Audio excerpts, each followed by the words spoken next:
County, Easton. So Bridgeport, Fairfield are the closest big. Is Danbury in Fairfield, or that's north? No, so Danbury is kind of on the other side. So where I grew up, Easton was like along the Merritt Parkway. Oh, okay. Right, and then Danbury's along 84. So it's. Yeah, I went to high school. Many a night trying to navigate both when I should not have been. Yeah, like 684 over there. Yeah, so my high school was in Reading, Redding. Yep. And Danbury was on the other side of Reading. So, Aaron's father lived in Wilton for a while. Yeah. Yep, that's in the same Easton, Weston, Wilton, like all in that same. Lots of tunnels. Areas. Yeah. Yes, lots of woods, not a lot of traffic lights. We are live. Oh, excellent. On Porchcast Pottstown. Great. I can see people tuning in. Excellent. We're live at Pub. And we have like a little studio audience going on over here. We do. I will ask the members of the studio audience, though, to log in on their phone. Just make sure that you turn your sound down on your phone. Deb usually puts her... we can use all the watchers that we get. And even if you're logged in and not watching us, it still counts. Facebook can't tell that you're not watching. Maybe you're being watched by the watcher. Oh, there's a lot of watching going on. All right, so I see you've got the setup. So now, like, we can see the comments along the side. That's correct. Interesting. This is new format. This is a new format. This is new broadcasting software. Mm-hmm. So people, as they tune in, and thanks for tuning in to Porchcast Pottstown live at Pottstown United Brewing Company. People, as they tune in, will notice a little bit of different format. We're now streaming directly from Restream. Okay. I ditched OBS altogether. That's it. It's out of here. OBS had a lot of things that I liked about it, but it had a lot of things that I didn't like about it. I also didn't understand OBS. Right. It was very complicated. Right.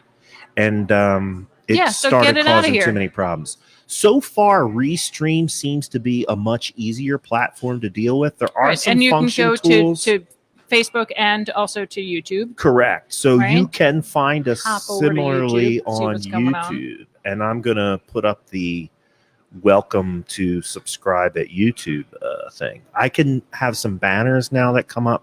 Cool. We will be able to get back to logos. I just have to figure that out because there's some new tools in this software that I have not had the time to figure out. Because you're still doing that real estate thing. I still do that real estate. Oh, we forgot to introduce ourselves. We did. And we're also introduce our guests. Yeah. So, hi, welcome to Porchcast Pottstown, live from Pottstown United Brewing on High Street, 200 block. Yes. Yes. I think the address here is 243. Sure. Okay. I am Amy Wolf. This is Matt Green. And this is our special guest, Evan Brandt. Hello. Maybe there's people that don't know you, have never seen you. They've only seen your name. Well, my picture does appear at the bottom of every article. So. Right. They have to actually subscribe to the paper. Although, yeah, and that's a pretty old picture. Or subscribe to the online. Yes. Right? Only $10 a month. So only $10 a month to subscribe online. I don't see as much. Well, so anyway, Evan is the reporter. And Bugs Bunny playing all the bases at the Pottstown Mercury. The Pottstown Mercury is Pottstown's daily newspaper. I don't think that people understand how really incredible it is that Pottstown has a daily newspaper. And according to my dad, it is a good little newspaper. He's a big fan of the Mercury. And smart man. Yeah, smart man, right? He when he's here, he reads the Mercury and he reads that other liberal rag, the New York Times. I've heard of that. You might have heard of it. You might have actually even been on the cover of it once. That was a long time ago. Right? Well, it wasn't that long ago. Year and a half. Couple of years? Year and a half. Yeah. So Evan's going to talk to us about the importance of local news and the plight of local news. Mm-hmm. Right? I am. Yeah. So I would like to first start out, if this is okay with you and Matt, to just talk about what your background is and how you ended up in Pottstown. We were just before we got on air, we were talking about where we're from. Evan is from just north of New York City in Westchester County. I'm from Connecticut, just outside of New York City. So we kind of grew up in a similar area. And Evan told us that he went to SUNY Binghamton. That's correct. Yep. And majored in. Well, SUNY Binghamton did not have a journalism program. Okay. I started at Syracuse, which did have a journalism program, Right. which sounded spiffy. I was going to but, leave that part out. But yeah. They those colleges cost a lot of money. So, Yes. so I had to major. It was just as your program was in the forestry school. Yeah, agriculture, School of Agriculture and Life Sciences. Yeah. Mine was in, and this may be the only school in the country that has this department, in the rhetoric department. Oh. So technically, my bachelor's degree is in literature and rhetoric. What does that even mean? I was a little puzzled by it myself, but the rhetoric classes that I took, I actually enjoyed. So we analyzed, for example, Ronald Reagan's "City on a Hill" speech, Okay. and how that imagery worked within the context of the politics at the time, and why that helped him win. And so it was a much That more, sounds really and we read interesting, some actually. Plato and that sort of stuff. Yeah. So it's Is that where you nurtured your love of puns and dad jokes? no, that's genetic. That's genetic. Yeah, Yeah. I'm Well, afraid I so. see your dad on Facebook, so yeah, I see Yeah, that you come by that it comes honestly. from the same unfortunate gene. Right. Okay, so you went to SUNY Binghamton and graduated with a Bachelor of Arts. Bachelor of Arts in Literature and Rhetoric. Literature and Yeah. rhetoric, and then what happened? Then I worked at a moving company for a while because I didn't want to wear a tie. Not a big tie guy. Got it. And then I think career decisions have been made for lesser reasons. yeah, So I'm okay with that. So I was rooming with my best friend. He got me a job there. We spent 2 years. I was in the best shape of my life. Sure. And moving. then I tried to lift a computer I should not have lifted, and that was the end of a moving career. So I decided. Well, that because it was, back then computers were a lot bigger than they are now, right? Well, this was one of those big IBM cabinets that weighs about 500 pounds. Right. It was So on wheels, kids watching at home, computers weren't always this big. This is correct. Yeah, they used to be as big as your house. Right. Punch cards and all about that. as heavy. Yeah. So then I got a job at a weekly newspaper in northern Westchester County called The Patent Trader. So was that always your goal, was to go into journalism? I was really lucky. I had decided pretty early that that's what I wanted to do. Mm-hmm. When I was in high school, we put out an underground newspaper called the Free Press because the school newspaper, this will date me, was on mimeograph sheets. Yeah. Any of Like you guys this? remember Yes. that? The purple, right? The purple ink. Yeah. And it came out once a year, usually in the spring, and would have such pertinent information as the football scores. Yeah. from So the second week of I school. wouldn't So- necessarily call that a newspaper. No, it was on paper. That part was true. Right. Right. And I had a very enterprising friend who was a very unconventional thinker. And he said, let's put out our own newspaper. And I said, yeah, right. Mm-hmm. But he did all the hard parts. He went out and sold ads. Okay. Yeah. He did layout. I mean, so this was on newsprint. We had it printed. He knew someone who worked at a printing press up in Maine that did newspapers, and there were off times for the press, Mm-hmm. and they were always looking for side jobs. And so, we printed up 500 issues of the Free Press. And the first issue we all used, there were no bylines. And the school administration was pretty worked up about that. And we got tricked by our teachers who all said how impressed they were with this publication. It was too bad that the people who had run it didn't use bylines, because then we'd all know how smart they were. So we fell for that one, ego-driven teenage decision. And then what happened? You put your name on it and you got in We trouble? put our name on it, and I spent some time in the principal's office. Because I had my friend Frank Fuchs called me and said, we have a problem. We have to go to press tomorrow, and there are 13 column inches on the front page that are empty, and I don't know what to put there. We don't have anything left. He said, you have to write something. Right. So this was your first introduction This to, was deadline, we have right. nothing to put on the front page. Right. You need to fill it. So I wrote a column I love it. which talked about among other things, that there was technically no rule against having torrid sex on the front steps of the high school, and that perhaps we should test some of those boundaries. Did you put a byline on that story? I did. Yeah. How'd that work out? Well, the principal and I had a conversation. Nice.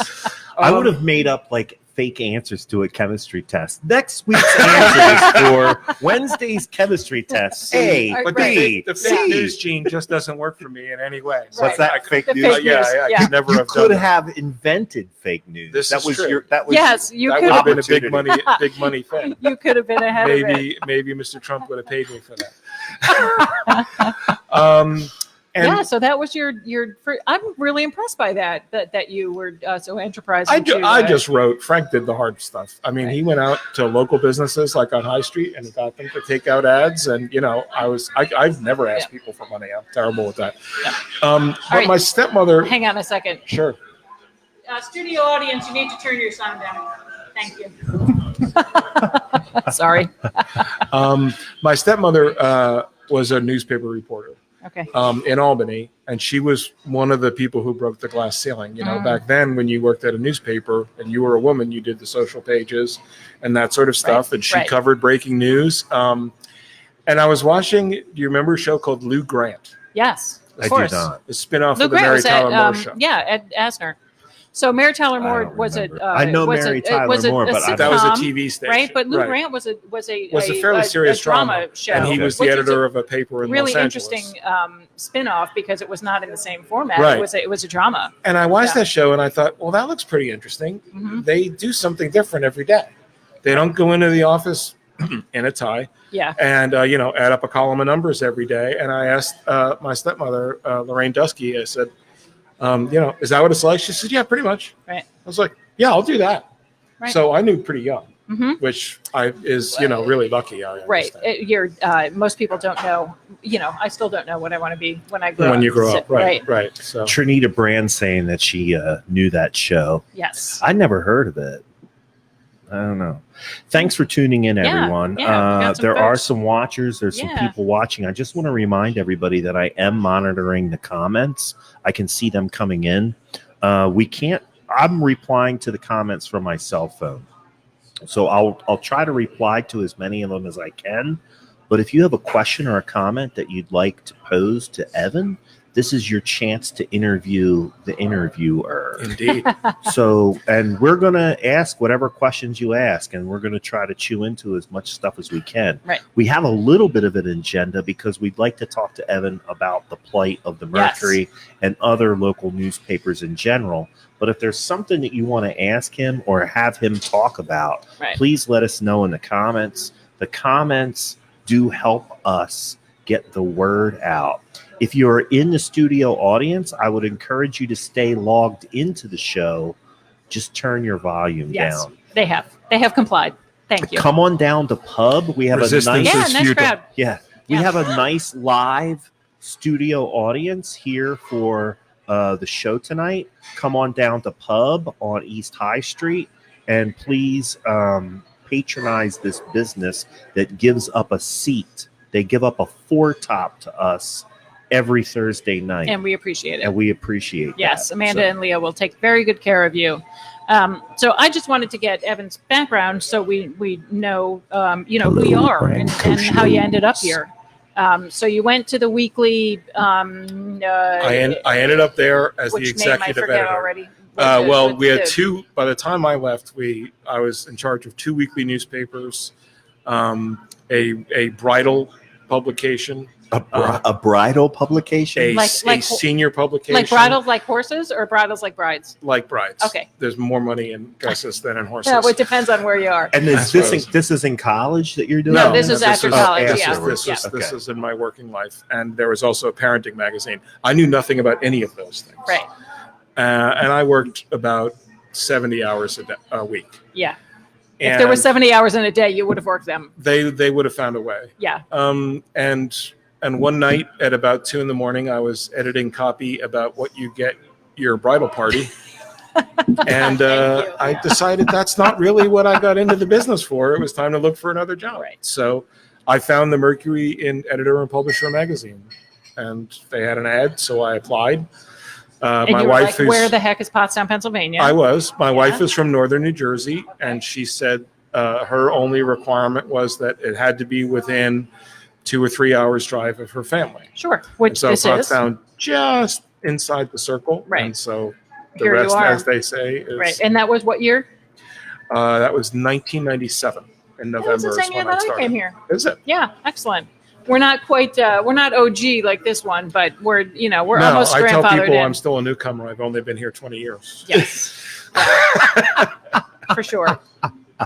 I'm starting to get to the point where I can understand what they're talking about in the good old days of Pottstown posts. Like I can understand the places and the names Right. and things like that. Well, So, I was just going to say too, like you probably on some level, and not even on some level, you probably just do know more about town than people who have lived there. Sure.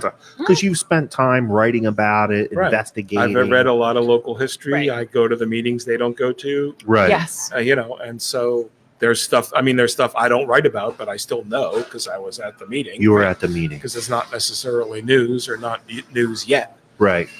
And I think that brings us into a good segue so that we can start chewing into some more of the Sure. heavier topics, right? Right. And so why is that important? So you go to the meetings, you go to the school board meetings, you go to the borough council meetings. That's kind of like your beat. Yes. You cover all of I'm that. primarily a municipal reporter. Right. So the crime stories and other stories are covered by other people. Sports No. is covered by other people. Sports is covered by other Right. people, but these days I do the crime too, and not very well. Right. And yeah, we talked about Carl's that. not around anymore. Carl is the court reporter, so Oh, he court works reporter. in the courthouse Got it. down in Norristown, Right. and he writes for all the other Montgomery newspapers as well as us. Okay. So we pay his salary, but the other papers benefit from his work. And I'm talking to folks that don't know Carl Hessler. Carl Yeah. Hessler, yes, Yep. perhaps with the exception of Jeff Stover, a longtime sports writer. Carl's the only person who's been at the Mercury longer than me. Okay. I'm number 3 on the on the old guy seniority totem chart, pole, on the yeah. depth chart. Right. That's right.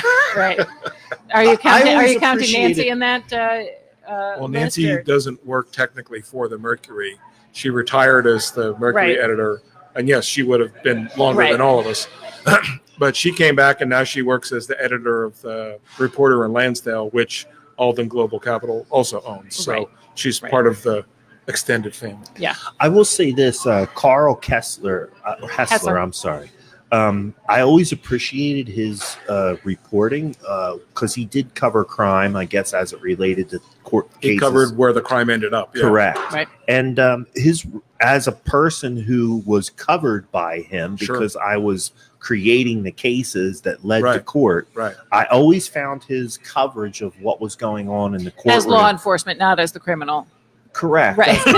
Well, Glad you clarified that. I don't care either For way anybody anymore new- what people anybody think. new that might be A tuning little in. controversy might even help the show. Yeah. Did you know they had a convict on Porchcast Pottstown? Right. Did you know that they got a convict hosting it? Yeah, Yeah. no, but my point Uh-huh. is, I always found his reporting to be very, very accurate. You Yeah. know, sometimes, and a lot of crime and courtroom reporters get dug on, especially from law enforcement, that they're not accurate and they have a slant.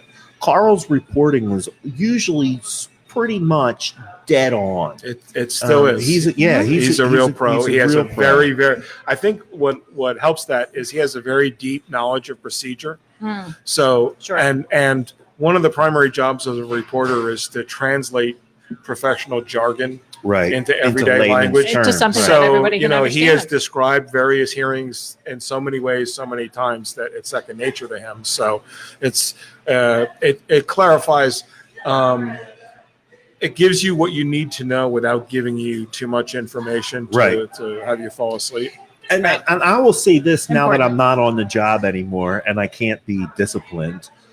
There was at least one instance that I can remember that Carl was at a crime scene. Something Yeah. happened in Pottstown and he just If probably he was was the in town, closest sure, guy. yeah.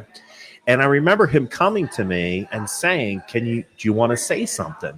And I told him point blank, I said, normally I wouldn't say anything to anybody, but since it's you and I Right. know you're accurate, I you will feel make a comment. comfortable making I a didn't, comment because I you knew he didn't wasn't tell going to. him anything that jeopardized the case or course. gave anything away. But I did say But something. you know he wasn't because going to twist he it wasn't or gonna twist it. take it out of No. context or No. anything like that. It was good. And then he didn't use what I told him anyway. He probably kept you from getting in trouble. Right. Well, that actually is a good lead into the question that you asked earlier about why it's important to have a local newspaper. Right. The studies that they've done and polls they've done most recently indicate that local press, which in most cases is a newspaper, but it can be a local radio station, that Americans trust their local press outlet much more than they do national outlets. Mm-hmm. And there's a lot of reasons for that. We just discussed one of them. Carl had a very deep knowledge of court procedure, so he was able to be accurate and fair in how he reported things. I know how a lot of things work at borough council or at the school board, so I know when a vote is meaningful or when it's just, someone making a show. And so because people who read or listen to their local media outlet then they have the lifetime experience of checking that fact reporting against their personal experience. Right. And so the more it turns out to be true, the more they recognize this person is not blowing smoke up my butt. They Right. know what they're talking about, so I'll trust them about other things as well. Right. And that, from a societal standpoint, that helps to knit a community together. Yeah. Everyone's working off the same set of facts. Everyone is having a shared common experience. Everyone who is sitting down in the morning reading the paper, they're all reading the same thing, which is not what happens with social media. And so there's at least a common pool of, okay, we know these 6 things happened in Pottstown or in Gilbertsville or in Collegeville. And, we can talk about that off that same foundation without coming at it from. That's a really good point. I hadn't thought about that. Saw on Twitter everyone's that, reading the same thing. That this guy did, like assigning motives to why things happen, Right. or just spreading rumors around. That happens all the time Sure. on social media. And I've found when I post a news story on some of the sites that discuss what's going on in town, that, a lot of people are happy to have it because now they have what they consider to be, I don't know if I want to say the definitive, but sort of the official version of, the shooting down the street. Right. Perfect example. I've had this conversation with the police chief a lot, and I've said, you can't say nothing Right. because that leaves speculation. 12 hours to roam wild. Right. And by the And time 12 hours is a lot can happen. It's a lifetime on much, social much media. more than 20 years ago. Right. A lot. And by the time you damage can finally happen. do say something and say this is the official story, half the people won't believe it because they've already latched onto that first thing that they saw or first thing that they read. And you have to, now you're in the job, instead of saying this is what happened, you have to talk them out of it, which is a Well, much more harder difficult. thing to do. Super hard thing to do. So I will say that I will, when we were sitting here on Saturday night with friends of ours from out of town, and a police car went by, and they were like, "Oh, police car." Levi and I are like, "All right, whatever." Right. 2 more cars go by, and our friends were like, "Oh, there's 2 more cop cars." We're like, "Yeah, okay, whatever." You live in Pottstown. We're like, Right. No big deal. And we're a block and a half Right. from the police station. Yeah, right. So I'm like, And they back each okay, other like up. nothing is even making us blink our eyes. But then 8 cars went by, and we were Right. like, Now you're like, huh. okay. So do you know what I did in the morning? I checked the Mercury's Facebook page. I went to the Right. Mercury. That's where I went first. And we didn't have anything. And you didn't have anything. So then I went to Ion Pottstown. Right. Which is where stuff like that was where going on. stuff like that happens. Although I will say, I'll give a shout out to Jay Morris, who runs the Ion Pottstown page. He and his moderators do a pretty good job of trying to I won't moderate, lie. but I don't have time to hang around the police station like when we used to have a police reporter. yeah. So I will look and see what they have on sites like that. And they had this one, they weren't too wrong. Right. I mean, they didn't have details, but they were like, there was a shooting, some guy got video footage, and there was an accident on Beach Street right after That that. was which probably related, And right. all those things turned All out to those be things true. were true. Yeah. So there's a couple of questions coming in, but in order to keep things kind of on topic to the conversation now and keep the conversation flowing, last night on the other podcast that I host, my co-host on that show, Jeff Frederick, who's now watching and tuned in specifically to hear about the plight of the local news, was saying, do you think that there's a way, and to a certain extent this is happening, but do you think there could be a concerted effort put together where news outlets like yours could team with some of, like, maybe your local podcast or your local Eye on the Village website to create a more robust news reporting outlet? Sure. Do you it's see happening that all as over a the solution? country. Yeah. Right. So speak on that a little bit. Okay. So there's two parts to this.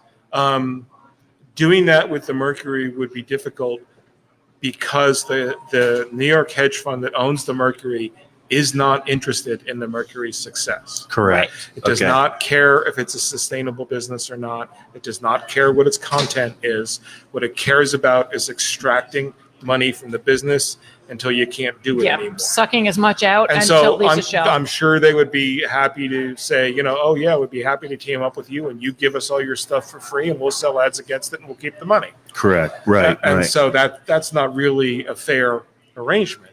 The good news is, in all the places where they've closed newspapers down, and I'm actually working on a book about this, is all of these organic things like you're talking about are springing up, and they're springing up in all kinds of different forms. Interesting. There is no one answer. Correct. And a lot of it, which is something I'm really like, is nonprofit.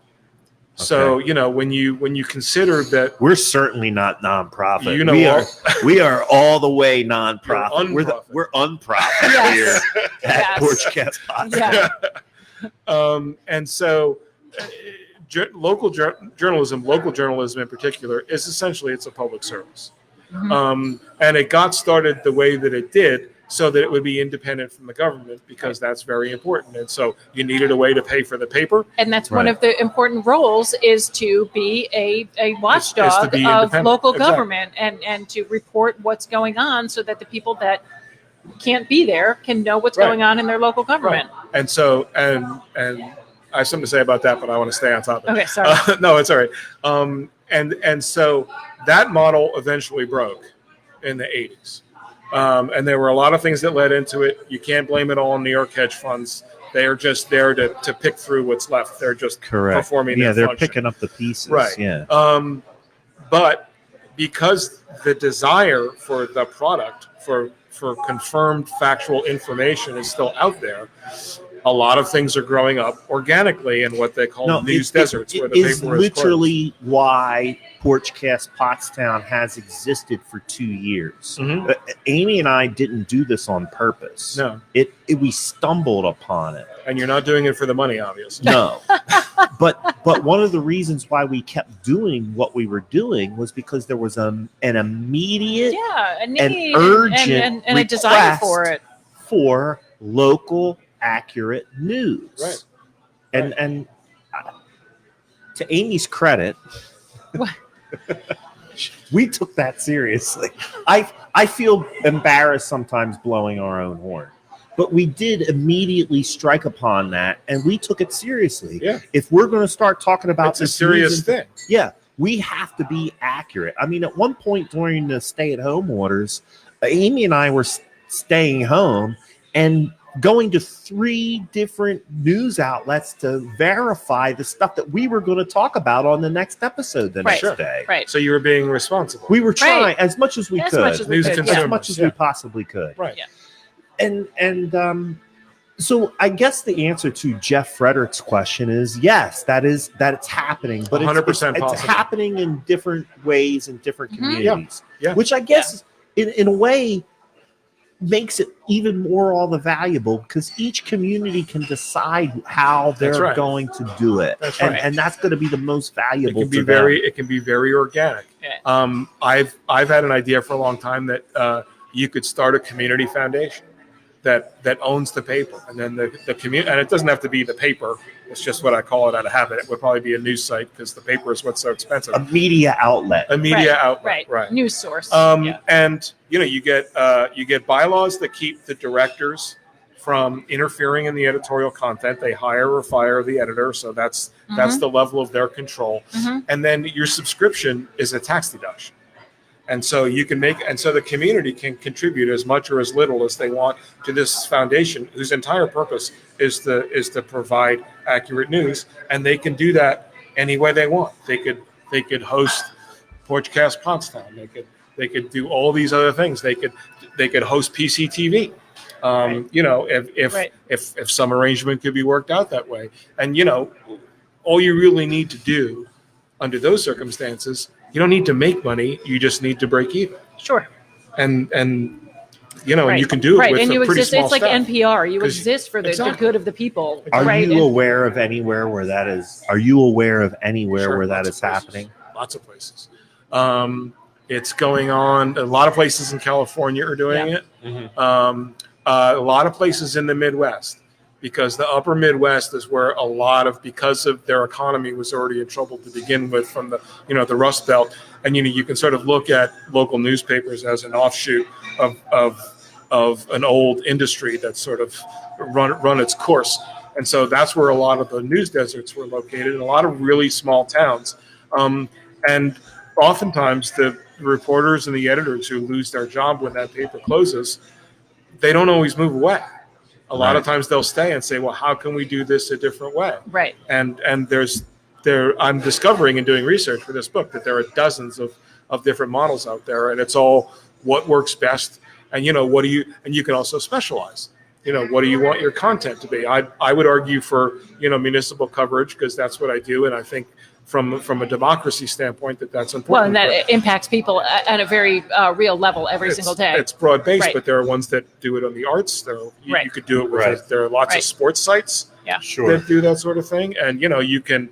I just read an article the other day about a sort of doing a hybrid.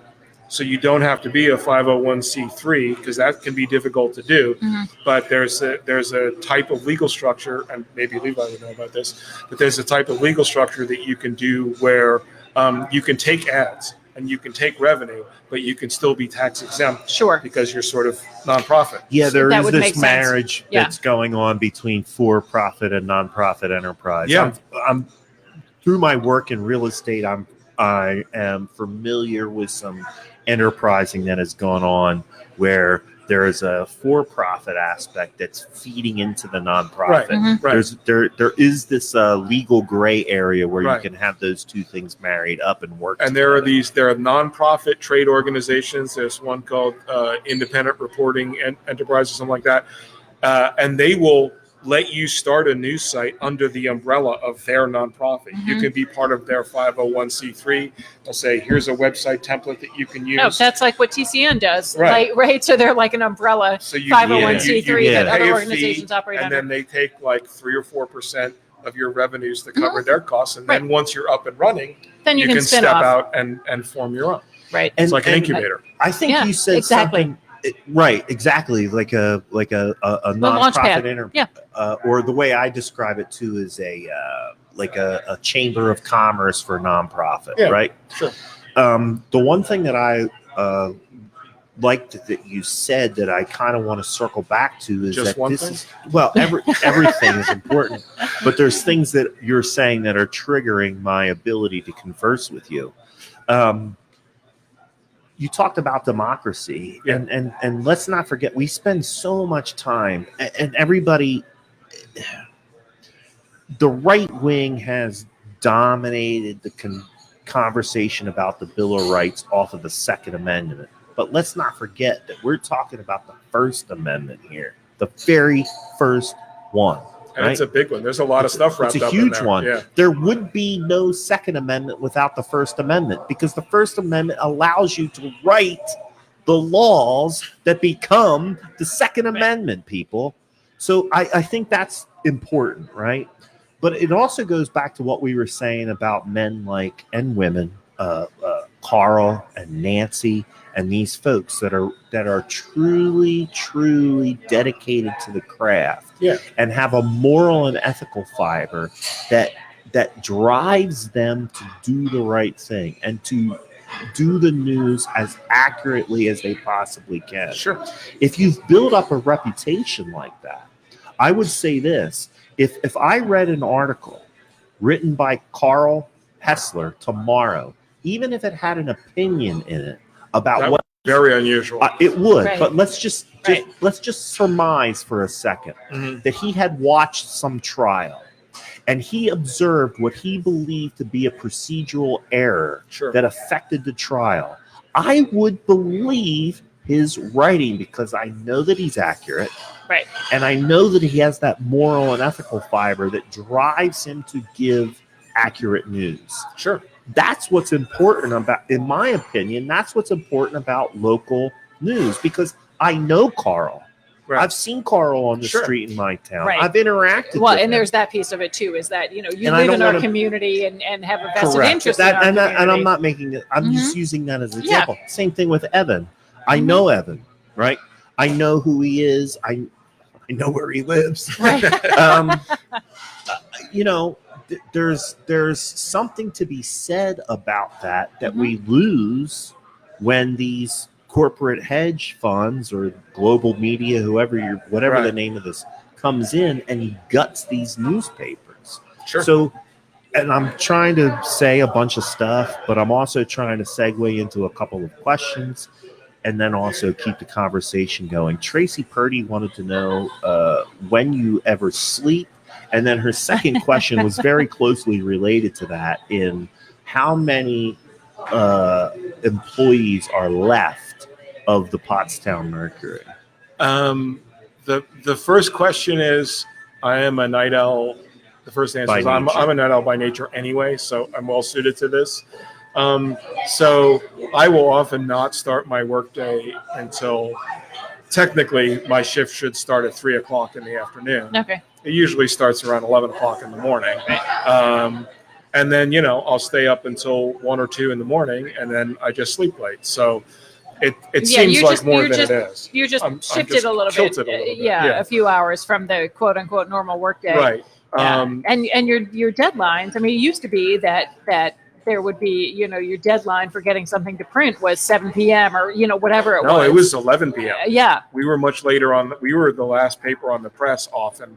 But then after Alden bought Reading, they have a bigger circulation. So they bumped us off the 11 o'clock spot.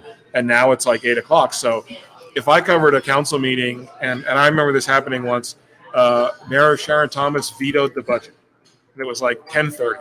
And we were able to get that into the next day's paper. It wasn't a long story, but at least people knew. Right. Can't even try anymore. And not even, Because, the press deadline is like 8 o'clock. The meeting's still going on. But the paper, sometimes Levi goes out to smoke a cigar at 11:30 p.m. and there it's comes the there. newspaper.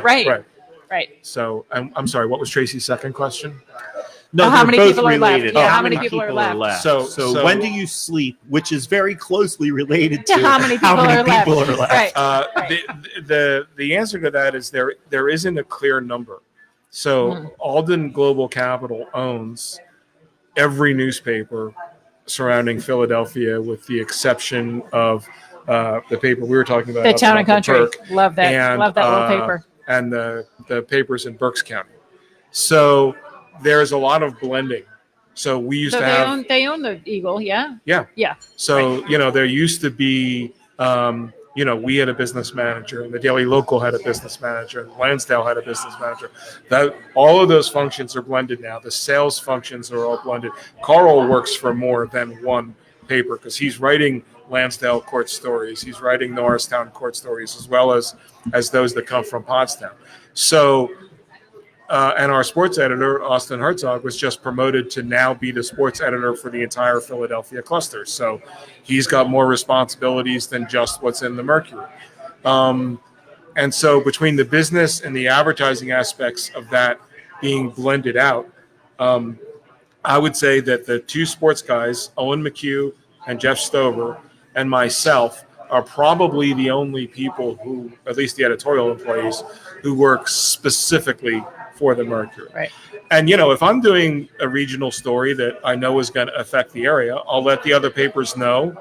I can write it in such a way that, they can take out the quote from Stephen Rodriguez and they can drop in a quote from the North Penn superintendent and, and it'll be valid. And so I'm perfectly willing to do that sort of stuff. But in terms of, who works at the Mercury. I would, the number I would probably go with is like 4 or 5. Right. Do you have any photographers left? No. Right. So I take. You like I've taking seen you iPhone out with pictures, your, right? I take iPhone. pictures Yeah. with my iPhone, and I used an iPhone 5 until the battery finally died. Right. So they're probably not even paying for your iPhone. You don't have to answer that, but yeah. And there's a woman over in North Coventry named Pat Harbach who just started taking pictures for us for free because she likes to take pictures. So she shot photos of the Norco Fire Company doing their training. You should put Linda Roby on your payroll, right? And so she takes pictures of Kathy Pottstown. Skitko sends us pictures from her event, and we run those. So we no longer have the photographers who used to get the really excellent shots, and now it's I call it Evan takes a picture of a building is usually what you're getting from me, right? Because they don't move. There's no blurriness right. in the building. Yeah. So listen, folks, this brings up another segue because we're a little bit over the halfway mark, and as long as people are still watching, Trinita I'm says willing to you take awesome keep pictures. talking. We are down here at Pottstown United Brewing Company, 243 East High Street. Sure. I think that's their address. Pottstown United Brewing Company. Find it on Facebook and Google. You'll Come see us on in the down. window. Yeah. We do have a pretty healthy crowd here. Yeah. The Durs are here. The Vontours are here. Yeah, Deb the is Vontours here. are here. Deb's Yep. here. If you do come down, please come down, buy a beer, buy a hamburger, get Buy some some food delicious food. at Pottstown United Brewing Company. They help us, help you, help them, help us. Help everyone. Something like Help that. the town. Getting the news right?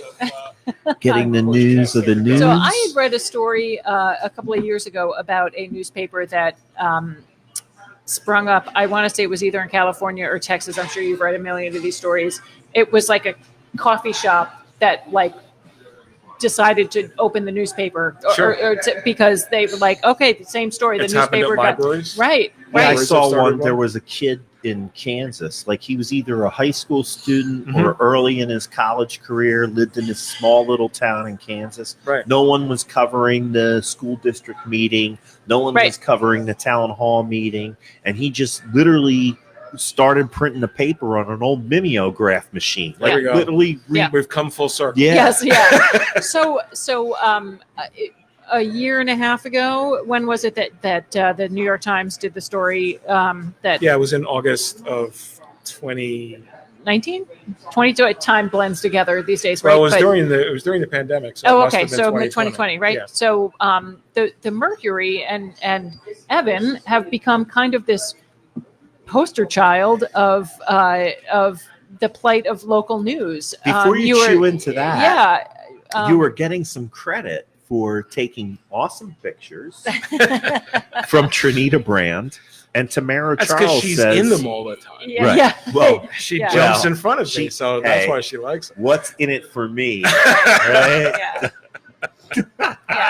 And Tamara Charles says that your live Twitter is very entertaining. Oh, Yeah. well, So not everyone agrees with that. So you became this kind of poster child. I think the Hassan Minhaj story was first, right? What is that called? I can't remember the name of that It's show. called Patriot Act. Patriot It's Act. been canceled. Oh, okay. So- But through no fault of yours. No, right? no. Although it was one of their last stories, so I might be the kiss Right. of death for any number of things. It actually started when we closed. Well, it started when I went to Heath Freeman's house. That's a different story. But the stories kind of started when the building closed down. Right. So I was contacted by the Philadelphia Inquirer, the Philadelphia Business Journal, then WHYY, and I did something on NPR, and then the Washington Post was doing a story about what the company does with all its real estate. That's one of its primary ways to generate cash. Right. I think that is Right. the primary Right. channel. So they look at it. They're like, okay, let's get this. We don't care about the paper. We want the real estate. We're going to That's sell it off. correct. We're going to squeeze it out, and whatever happens to the they move paper. you out of the Right. newspaper building into some warehouse somewhere. Right. So the Mercury's official address is down in Exton, where the printing plant is. Right. So if I didn't want to work out of my attic, I would drive down to Exton, work at a desk there, and then drive back to Pottstown to cover things, which Sounds doesn't like a seem really like a particularly eco thing to do. Yeah, and also just a big colossal waste of your time. Right. And as your local real estate expert, I want to explain to people why that's happening. It's because back in the day,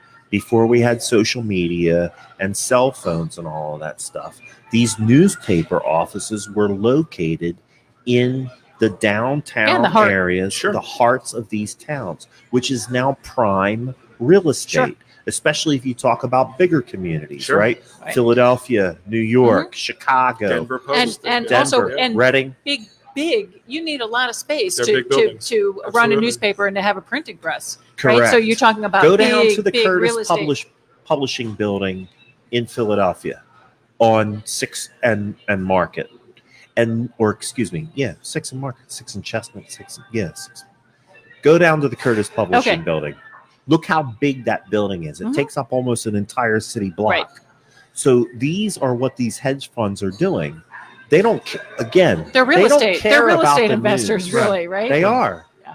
They buy those buildings. Even if they have to put more money out on one, a hedge fund is a fancy way of saying bet. They're betting. They're betting that some of their investments might lose, but they're also betting that more of their investments are going to way more win. than make up for it. So they'll come into an area and maybe overpay for the building in Reading, but then sell the building in Pottstown for a profit. Right. Well, and at the bottom of the day, I'm trying to explain this in as layman terms as possible. They make out on the plus side. Correct. I'm trying to tell you how they make out even when they lose money. So they paid more for the Mercury building than they sold it for. That's okay. But when you buy the whole business, and that includes the building, so you're buying the employees, you're buying all of that other stuff. When you lay off half those employees, your overhead drops, and you've already made the money back that you're going to lose when you sell the building. So if you buy a building for $1 million and you do $500,000 worth of layoffs over 3 years, you've already covered your loss at that point. And then it's just the question of, selling to the highest bidder when the market is right. And you also are not incurring any of the costs of maintaining the building. The Mercury got famous for having a mold problem because the roof leaked, because they didn't want to pay to fix the roof. And so there was just water all over the place. And to my point, your point is perfect. You're digging deeper into it because you're the investigative reporter. Just because I've lived it. But to my point too, the Mercury is in prime real estate. Absolutely. It's right. If you look at the pin on Google Maps that says Pottstown, it's right there. Yeah. It's right. It's a block away from where the pin drops. Sure. It's probably High in Hanover, right? Yeah. Well, High in Hanover is where the pin drops. Right. So it's one block off of where the pin drops. Sure. That's prime real estate. Yeah. And it's unfortunate that we're losing this local access. That's right. This local news, so that basically investors can say, "Oh, well, my 401k is great this year." Well, and your point about hedge funds is also important because the one that owns the Mercury has lost money all over the place. Okay. So interesting. So Ken Doctor, who is a media analyst, who is now another one of these people who started his own news site out in California, he got his hands on some, and because they're hedge funds, because they're not public companies, it's much harder to get your hands on their books. So you don't really know how much money they're making. So he had a source who gave him some of the financials on Alden, and they were making profit margins in the cluster here around Philadelphia of 30%. Okay. And that's unheard of in our business. If you're making profits in the area of 5 or 7%, you're doing pretty well. So they're making money hand over fist, and we weren't seeing any of that money. Right. They weren't doing it to pay to buy reporters They or to fix the They building. weren't spreading that around at all. They were investing in companies like Fred's Shoes or Fred's Pharmacy, which they ran into the ground inside of a year, and it went bankrupt. And they did the same thing. They just sold all the assets, and they just walked away. There are any number of companies that I laugh about it because they're considered this big high street giant, or not high street, Wall Street giant. Wall Street, high street, same difference. Yeah, but they're not very good at it. They buy companies and they just run them into the ground.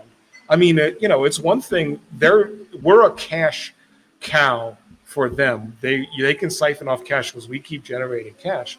But these other companies, there's only really two possibilities. They did it on purpose, which is horrible, because all those people, you got a going concern and you ran it into the ground just to take money. Right. Or you didn't, which means you're really bad at what you do. And you don't know how. So neither one of those is. So that's absolutely right about the hedging. And we were the one who were covering all those bets because they were just sucking cash out of all of these newspapers because they're distressed properties. Because they used to make a lot of money and they don't make as much money now. And some of them, are losing money. But, when they bought the Mercury, we were still making money. When was that they bought the Mercury? Well, that's kind of a business evolution thing. It would bore your listeners to hear about that. Ish. What year-ish?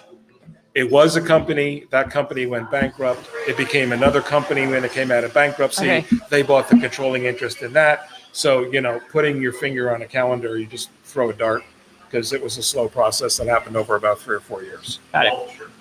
Vulture Fund. Yeah, Vulture. Venture capitalists, also known as vulture capitalists. Yes. So speaking of vultures, you waged, as Alan McBain said, a congenial assault. I love that phrase. Congenial assault. I love it. Although assault, I want to stay away from that because that might be dangerous. Right. I like assaults. Yeah. Personally, I'm not opposed Jim. to assaults. So they're necessary from time to time. I am not a pacifist. Right. Well, I paid a visit. So you paid a visit. So for those people that might not be familiar with this, I like assault. Let's get back to assault. It's congenial assault. It's that's a good one. Well, that's what Alan. Congenial assault. So that's what Alan McBain called this particular. So tell us how this came about. So you're out on Long Island, which is where your family lives. Right. Right, and you're out near the Hamptons. Yeah. And you figure, hey. This seems like a great idea. What could go wrong? I blame a reporter named Julie Reynolds. All right. She used to work for a paper out in California that Alden owns. She got downsized. So she got hired by the Newspaper Guild, which is the union that I'm in, as an investigative reporter to just investigate Alden. And half the things the country knows, more than half the things the country knows are because of her. She's an unbelievably good reporter. And so she had just done a piece which ran in The Nation about Heath Freeman's new Montauk house. Mm-hmm. She used public documents. And Heath Freeman is the president of Alden Global Capital. Got it. He's the head vulture. You're not getting a new roof at the Mercury so that he can get a new roof in Montauk. Yeah. And so she used satellite. She used, the Google Earth to get a picture of the house, and she ran it. She used public documents to say this is how much she bought it for. And being familiar with the area out there, the phrase that I told Dan Barry from the New York Times said it really grilled my onions. I'm sitting in traffic on the LIE and I'm just like grinding my teeth thinking about this, and it's really pissing me off. Right, especially because that guy probably took his helicopter out there for the weekend, right? Right. Yeah. So we get out to my dad's house and I'm telling this to my dad and my stepmother, and I said, why don't I know the address? Let's just go there and I'll stand in the driveway. We'll take a picture and we'll put it on social media. Mm-hmm. That's the whole plan. Right. And so my wife, who writes legibly, Karen put a sign that said, and this was the union motto at the time: invest in us or sell us. We're making money. Either put that money back into the business and make it sustainable, or get the hell out and let us do our own thing. And sell us to someone who wants to do that. So it evolved. My stepmother, by the way, who loves good trouble, as any newspaper person, that's just like, that's a great idea. Right. And my dad, who is a historian and an author, says that's a terrible idea. Yeah. So we went with Lorraine on that one. So we went out, and I'm just standing there. They're taking pictures, and the car pulls out on the driveway.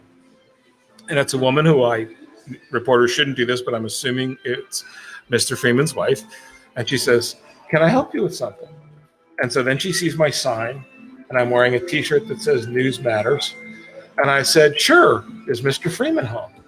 And she's like, "No." Okay.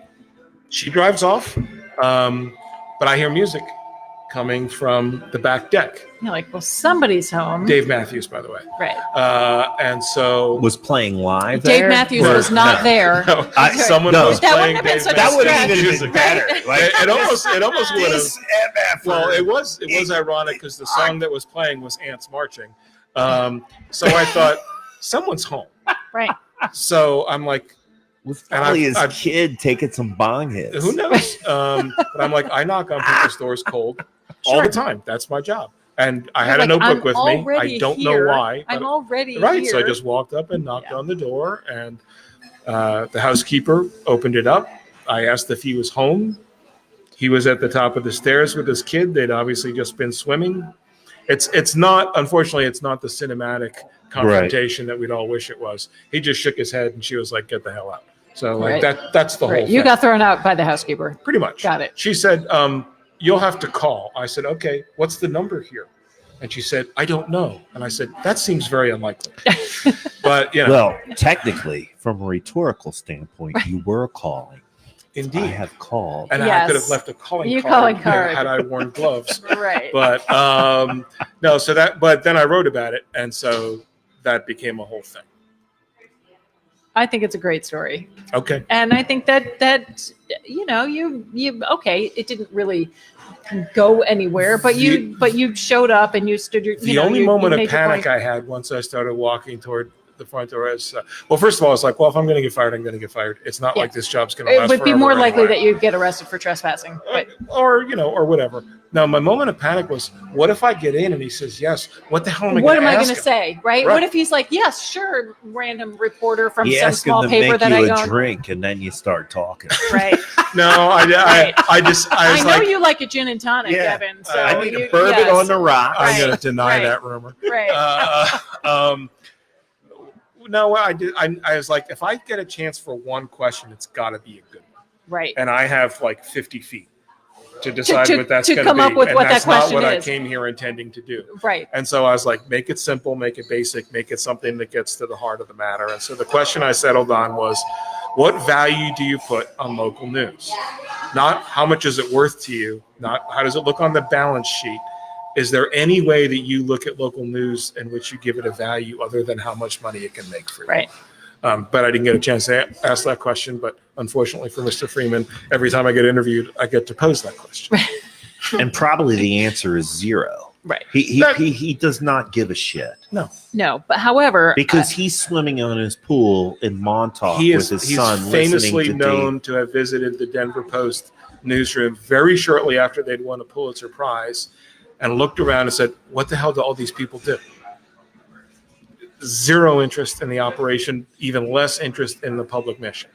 Right. right. So Because he's got enough money to buy the politicians that we try to influence with our votes. He's He influencing doesn't with mean his politicians. dollars. No, he doesn't. It's all Yeah. finance. Right. It's all Money. just the Right. the So- dollars. So Straight dollar.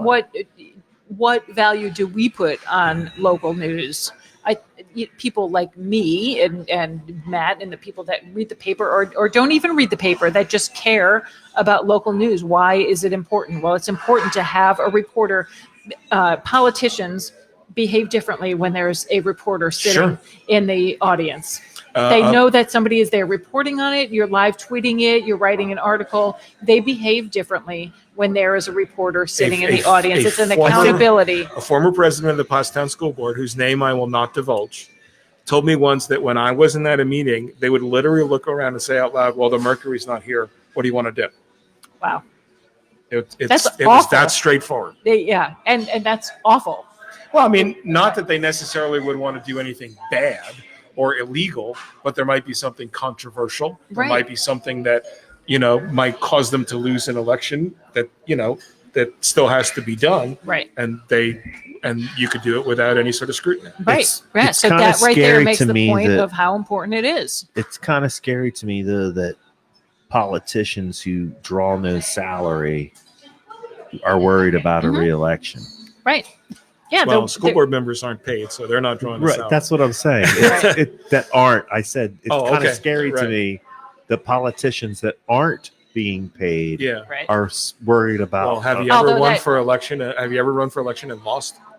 It's not good for your ego. Yeah. Although the I person would that said that imagine you said that, was the yeah. superintendent, a previous superintendent who is paid.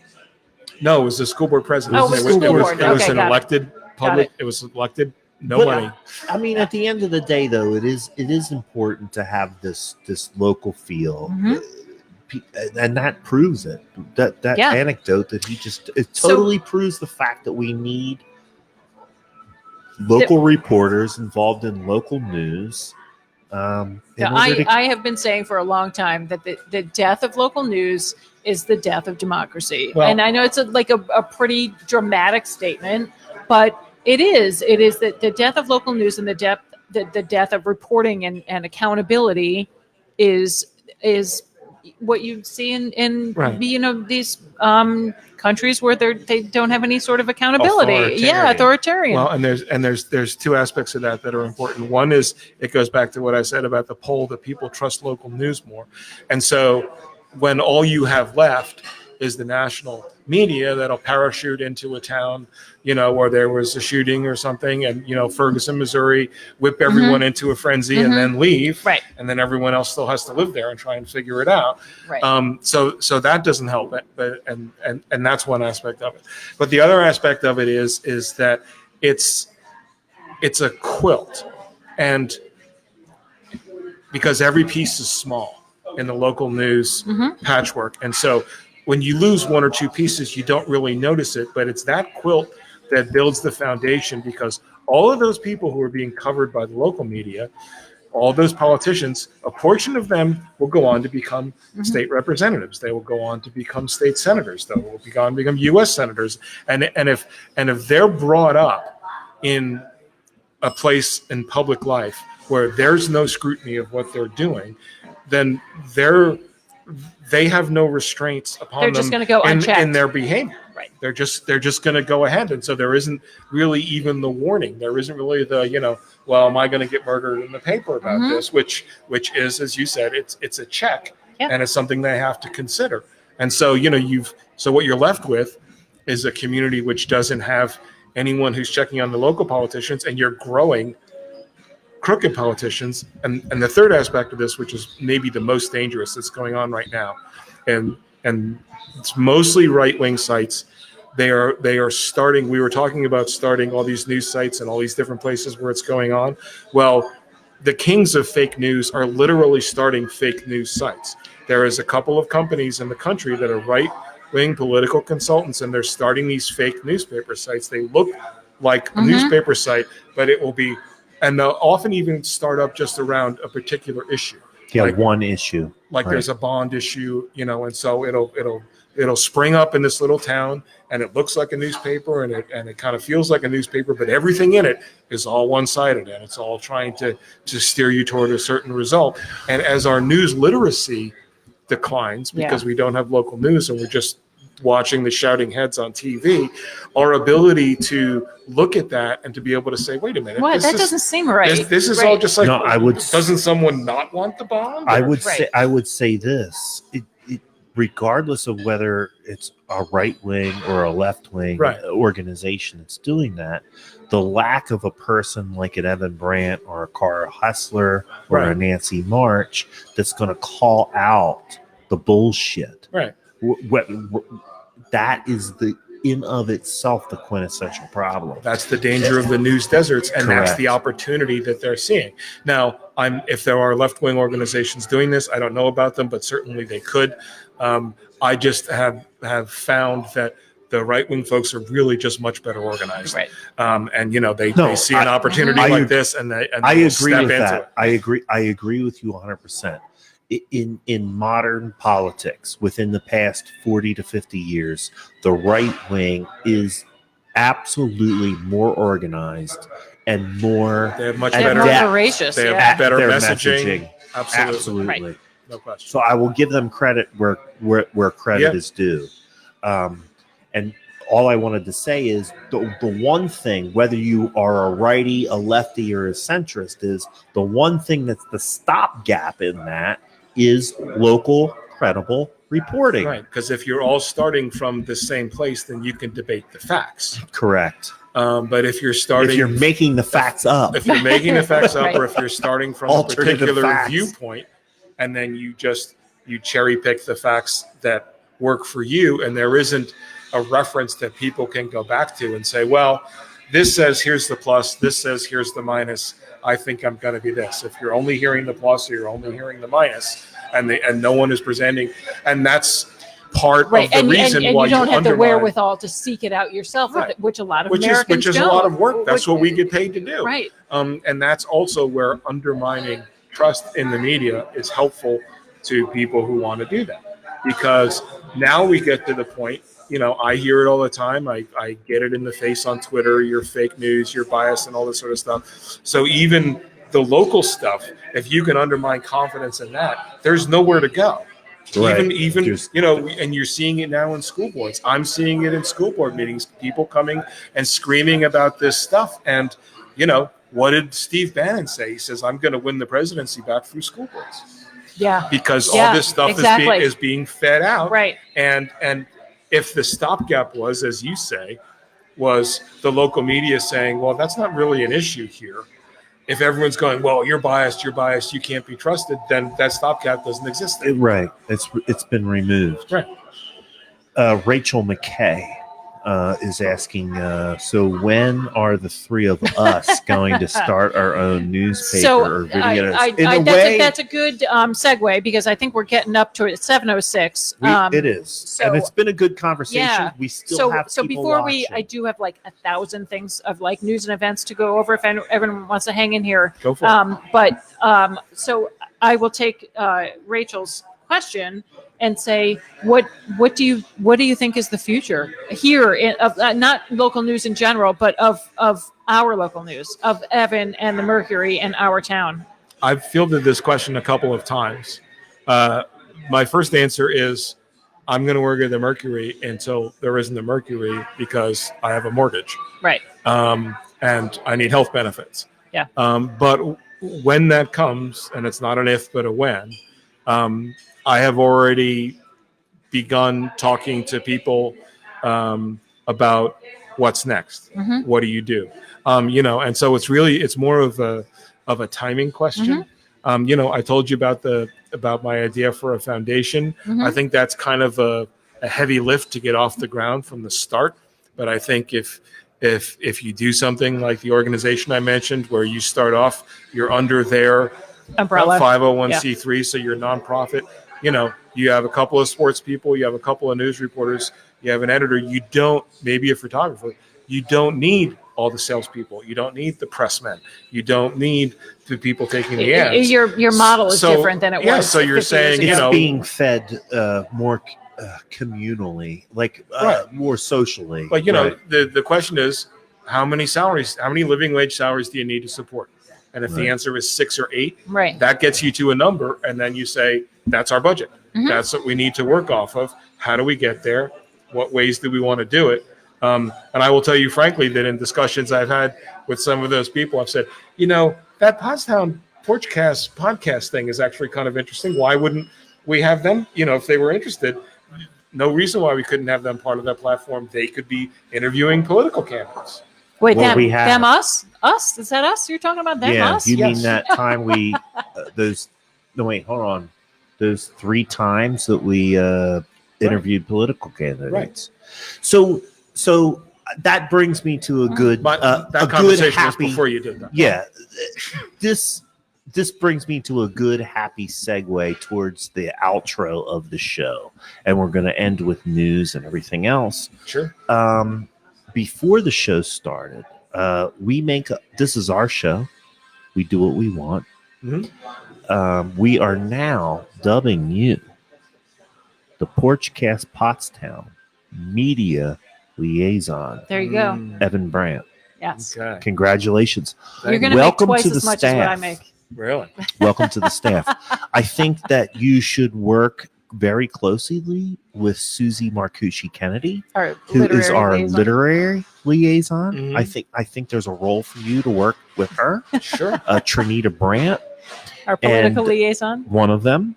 Also, Trinita or Lisa Vanny, Mhm. our other political liaison, Mhm. there's a role for you here, is what I'm saying. Yes. Well, I'm And happy to be part of the family. welcome aboard. Welcome aboard. Thanks so much. We promise you'll never have to show up at our houses with a placard complaining, with a picket sign. We have a historical liaison. We have a historian.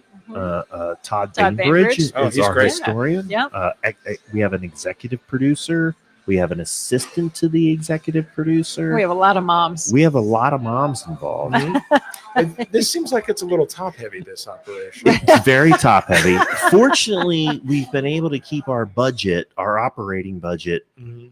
Well, actually, we have not controlled the operating No, budget it's at all. yeah. But if you're Our willing to capital work, expenditures are out of control. out of control. I understand now that they make microphones that you can clip to the table. Correct. Yes. Oh, That's perhaps going to we be my next. That's going perhaps to we be my can next. find somebody to. All right, can we go into some news? Sure. All right. Listen, before And now we the do that, And now the news. before we do that, Yes. I do want to thank newsman Evan Brandt for joining us on the show. Thank you. Very happy thank to you have for you. Check asking. him out. The Mercury, the Pottstown Mercury. You have a blog spot, but you're having a little bit of a problem with the blog spot. Ixnay on the og blade. It's not a technical problem. Oh, okay. It's it's why are a you content. why are you putting stuff on the blog for free when it's supposed to be in the paper problem? Right. Who owns it? Who owns You know what I have yeah. to say about that, Evan? F that. Yeah. Well, the only argument they made, which I decided was valid, was if you're covering a meeting, we're paying you to cover the meeting. So if you're writing a story, even if it's on your own time from something that you got while we were paying you, There's a conflict. We own there's it. a conflict Yeah. there. And, and they had a point. And so the point I made to them was, okay, all of this stuff I do for free, all this stuff I go out and do on the weekends on my own time, you're not going to get that anymore. Right. Because you don't have a right to that content under that philosophy. Right. So that's where it is now. The problem is if I put something in the blog first, technically it can't go in the paper. And I don't want to do that to the people who are sending me material because I know they'd They rather have it count in on the it, paper. yeah. Paper. Yeah. So that's why it's been Got sort it. of it's in limbo. at the Getting a little So murky. can I do Right. this? Because I'm saying this, and I have no corporate masters. Evan Brandt has a blog spot that I read from time to time that you can find on Facebook. Mhm. It's called the Digital Notebook. Digital notebook. Correct. And if you Googled Evan Brandt digital notebook, You'd probably find you'd it. probably find it. Yeah. This So is true. spend some time doing that. Right. Matt Green at Glocker Real Estate is encouraging you to go and find out more Now I'm about going to your have to local go home news. and put a new post up. Right? I'm going to send people. Amy Wolf of Wolf Baldwin would also encourage you to do the same thing. But some of the things that you have posted on there are quite timeless, and I'll tell you why. I just recently was selling a house in Upper Pottsgrove, and the coverage that you gave to the public sewer system provided me with the information that I needed to share with other real estate agents and potential buyers so that they could come to a full understanding about when public sewer was going to come into Mhm. this particular neighborhood. So you mean a local business I was think helped he needs by to local share that news? commission with you. I think Correct. that's what I'm hearing. He got a beer. Yeah. I got a beer and a title bump. He's got a Come Yes. on, Amy. You're on management's team on this one. Sorry, I'm Come crossing the on. line. Crossing the You line. are. All right. All right, News. sister. All Lay right. it on us. Thanks, I'm Evan going to send Brandt. a shout out to Jamie Sanchez for being my news, my boots on the ground news reporter, providing me with a lot of this content here. Today is National First Responders Day, so thank you to our first responders. Are you eligible for a booster shot? I Are don't you? know. Well, I got those single Here shot is how you ones. know. This was from the county site. If you received a Pfizer or Moderna, if you're 65 years or older, age 18 plus who lives in long-term care settings, age 18 plus who have underlying medical condition, age 18 plus who work or live in high-risk settings, or if you received a J&J and you're over age 18. All those people are eligible at least 6 months after your last Pfizer or Moderna and at least 2 months after your J&J. Which booster shot do you get? You may have a preference, but you can get any booster shot. So you can find out more at cdc.gov and vaccines.gov if you want to know about the booster/third shot. Hold on. What shot do I get? Well, I got the single got shot. J&J. You got J&J. You're Yeah. eligible for anything. You I can get whatever you want. whatever You I can want. mix and match. You can get Pfizer or Moderna. Okay, thank you. Yeah. And they had Hi, Adam. they Adam gave Burke. out free vaccines today at Pottstown Middle School. Yes, they certainly did. If we were on the air a couple hours earlier, we would have talked about that. But there is a vaccine clinic right here in Pottstown. It is at the Bethel Community Church in Pottstown, 575 North Time Street. Go to Monco, PA website to sign up for your booster. You can also get there. your flu shot there, which I You can did get your flu recently. shot. If your kids need regular vaccines, they're giving everything there. Everything, and they're super, super nice. Tons of stuff happening this weekend. There is a fall Halloween event at Pure Harmony Holistic Center. Never heard of it, but it's at 871 North Hanover Street. And there's all sorts of vendors there and kids' activities. That's on Saturday from 12 to 5, Pure Harmony Holistic Center. This Saturday also, will you guys quit it over there? You're distracting me. No, I'm gonna hit him up on the outro. All right, great. I just- We I should. just He changed- lets us sit here every week. I just changed the captions up. So he's getting cred on the captions. Oh, I see it. Very in nice. 2 different ways. You know And then we I'm love going to you, hit him Adam. up on the outro. Yeah. I'm All sorry right. that we're distracting That's him. okay. Friday at Rivet, which is right You across have to the be street. a professional, Amy. I'm just You gotta blocking it work out. through it. Blocking it out. Come on. Friday. What? Who is? You are? Adam Burke of, what's your band called? Madam Inc. Madam Inc. is playing at Rivet next Thursday, which is the 4th of November. And that sounds awesome.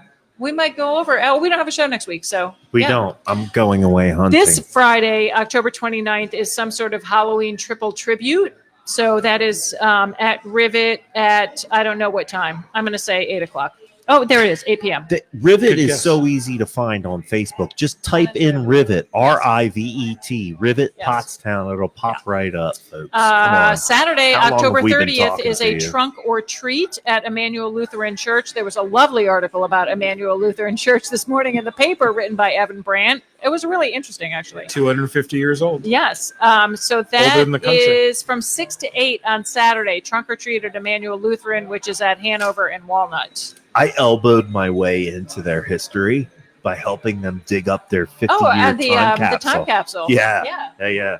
I'm now part of the history of their church. We've got some police. I think I Oh, might have said proactivity. something. Alden News Group has sent down They're coming the in local here. constabulary. What's happening? We might be under arrest. Okay. Oh my God! Tomorrow- Controversy. I don't Breaking know where news! this Breaking is. news on This is Porchcast. Friday the 29th also. There's a skate party at Ringing Rocks. There's 6 to 8 p.m. skate party. Oh, okay. Phew. I got nervous. Dang.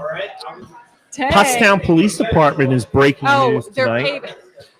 They're going to be paving High Street Paving in High the Street, 200 like, block of in High moments. Street. So we have to finish up the news so And, we can move our cars. One of our fine Another trunk or treat, police Friday the officers. 29th. That is at Ricketts Center from 5 to 7. So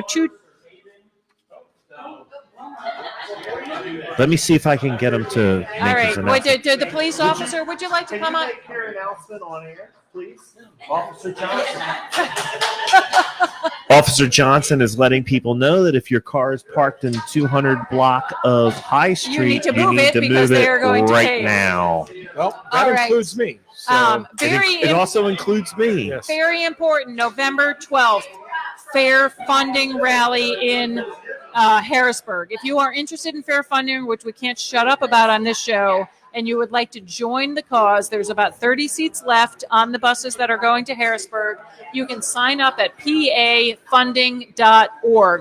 Oh, I'm sorry. Bye, thank Bye, you. guys. pafairfunding.org. Go to the website, sign up to take the bus from Pottstown to Harrisburg. Or just find Laura Johnson Yes. on Facebook. Yes, I am She'll going hook you up. because I'm an activist.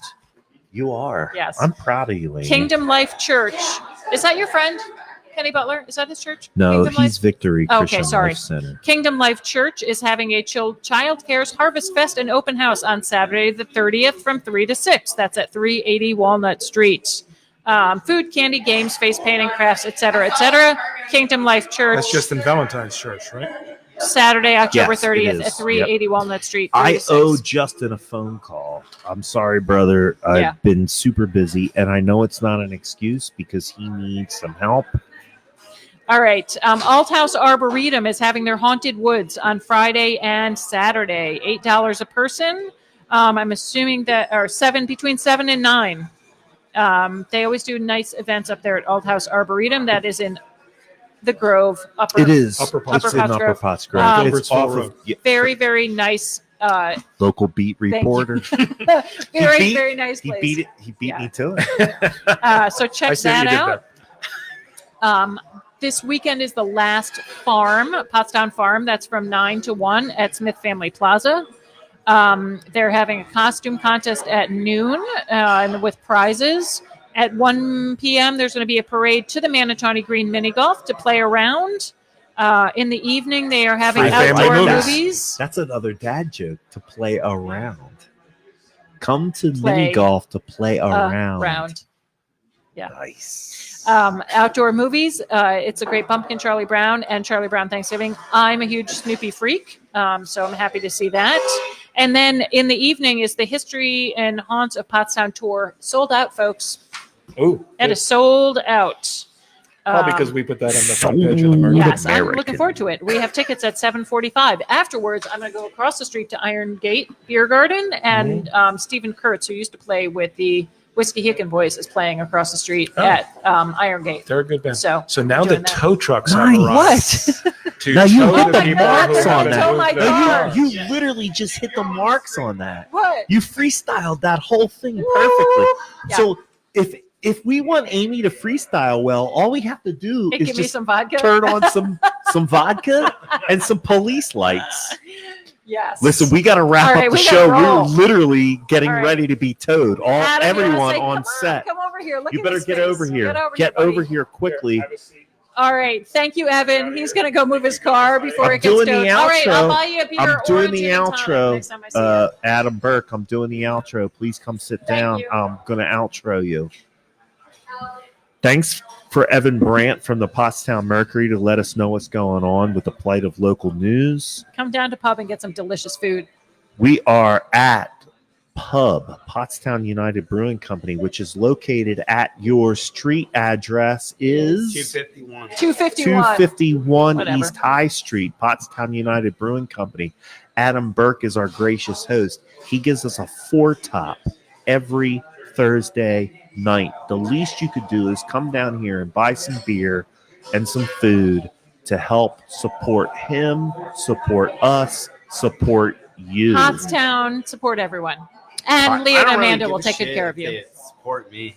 Just support the downtown. That's very altruistic That's of you. magnanimous. I've I had don't too know many. what All the right, word we're you're shutting trying it down. Now we're shutting it down. All right, That let's was a bad word. I don't know what he said. Magnanimous. I did curse. magnanimous. Yeah, it meant that you're a big person. A big person. Yes. You are bigger and better for I'm a saying big, small that. person. Yes. Pottstown United Brewing Company, Adam Burke, support your local brew pub.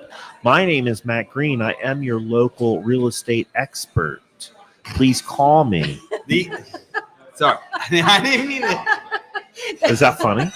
Is that funny to you? He snorted. Am I a clown? I No, will it's fun. tell you. It is funny. Go Can I- ahead. can I say one You thing? can say. Yeah. Say. I will. I've been in this town for what, 8 years? You're a performer. Get up on the mic. You got I've to been get in up on this the town mic. for 8 years. Right. I'm disappointed where we're at now. Are you really? Really? I am. Okay. Only because I feel that we have so many people in the community that are Passionate and proud. passionate Mhm. and proud. You know, I wore my Pottstown. I picked Pottstown Right. sweatshirt right, the other right. day. Yeah. You didn't feel the love coming back to you. No, I'm telling you. Like, All right, this is Could a, we- this is, we're could gonna we have, commit it's gonna to be this? another. Can It we, might can we be commit to another. can we It might commit be. to an interview? Can we commit to an interview? Can we coming commit up? to an interview Yeah. with you? And let's explore this. Yeah. If this is what you're feeling, it needs to be Yeah. explored. Yes, definitely. I want to But give you in the- proper time. In the meantime, please support Pottstown United Brewing Company. They support Porchcast Pottstown. Porchtonians will turn up to Yes. support you. I know. That's without a doubt. Matt, we gotta go. I know, Like I to know. our cars. Johnson's out in the street. Only I see in- them. I know. Only in Pottstown will the I know. cops come in and interrupt a live broadcast to tell And us to not move even our want cars. to. I Not love even it. want to say anything. I love it. I All know right. these guys. I trained some We of are these guys. Porchcast. I trained some of these We are guys. I love it. Oh. We are Porchcast. Let's talk soon.